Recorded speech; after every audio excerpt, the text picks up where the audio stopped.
आणि बुलढाण्याबरोबरच धाराशिवमध्ये देखील गॅस एजन्सी बाहेर नागरिकांनी गर्दी केली आहे। धाराशिवमध्ये घरगुती गॅस मुबलक प्रमाणात असल्याचं आवाहन हे जिल्हा प्रशासनाने केलंय। मात्र तरी देखील धाराशिवकरांनी गॅससाठी प्रचंड गर्दी केलेली आहे आणि याचाच आढावा घेतलाय आमच्या प्रतिनिधींनी। पाहूयात।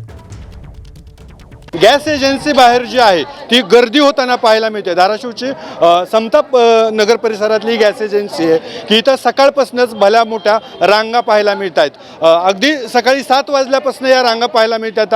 महिला असतील, लहान मुलं असतील किंवा वृद्ध माणसं असतील यांच्यासह गॅस सिलेंडरच्या टाक्या घेऊन हे लोक इथं रांगेमध्ये उभे आहेत। त्यांना गॅस मिळतो का नाही, त्यांचा काय अनुभव आहे हे आपण त्यांच्याशी संवाद साधू।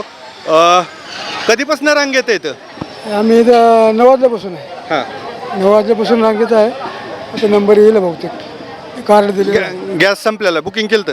हो, बुकिंग केलं, सकाळीच केलं। जिल्हा प्रशासनाकडून आव्हान केलं जातं की पॅनिक बुकिंग करू नका। मात्र दुसरीकडं जर प्रत्यक्षात गॅस एजन्सी पाहिलं गॅस एजन्सीवर तर ह्या भल्या मोठ्या रांगा दिसत आहेत की त्यांना गॅस मिळत नाहीये, बुकिंग होत नाहीयेत आणि म्हणूनच गर्दी होताना पाहायला मिळते।